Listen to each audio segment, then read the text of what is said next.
ட்விட்டரும் ரீல்ஸும், அதாவது Instagram, Twitter, Facebook எல்லாம் ஒரே சமூக வலைதளம் தானே. ட்விட்டரில் போட்டால் உங்களுக்கு அது பிரச்சனை கிடையாது. ட்விட்டரில் அறிவிச்சிருக்கிறாங்கன்னு நீ எக்ஸ் வலைதளங்களில் போட்டிருக்கான்னு சொல்லி. ஆனால் ரீல்ஸில் போட்டால் உங்களுக்கு என்ன பிரச்சனை? ரெண்டுமே சமூக வலைதளம் தான்டா முட்டா பசங்களா. இதுவும் சமூக வலைதளம் தான், அதுவும் சமூக வலைதளம் தான், ஃபேஸ்புக்கும் சமூக வலைதளம் தான். எதனாலும் போடலாம்டா. இவனுக்கு என்னன்னா, நம்ம பசங்க அதிகப்படியாக ரீல்ஸை அந்த சோஷியல் மீடியாவில் இன்ஸ்டாகிராமை யூஸ் பண்ணி கூஸ் பம்ப்ஸாக கிளப்பி விட்டாங்கல்ல, அவனுக்கு அது வராது. அவனுக்கு அதை பற்றி புரிதல் கிடையாது. நம்ம பசங்க அதில் கைவந்த கலையாக கொண்ட மக்கள்கிட்ட சேர்த்துட்டாங்க.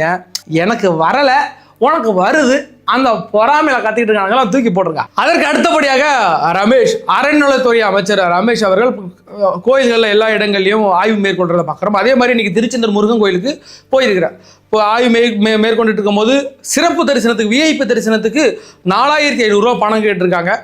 யாருக்கிட்ட? ரமேஷ் கிட்ட.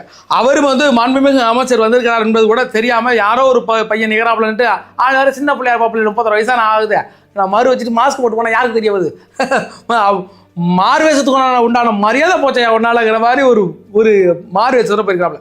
எல்லாருக்குமே தெரியும் அவருக்கு. ஆனால் அவங்களுக்கு தெரியல, ஒரு பணத்தை வாங்கிட்டாங்களே, அவங்க மேலே சட்ட ரீதியான நடவடிக்கை எடுப்போம் என்று தற்போது அவருடைய ட்விட்டர் பக்கத்தில் குறிப்பிட்டிருக்கார். சந்தோஷம்.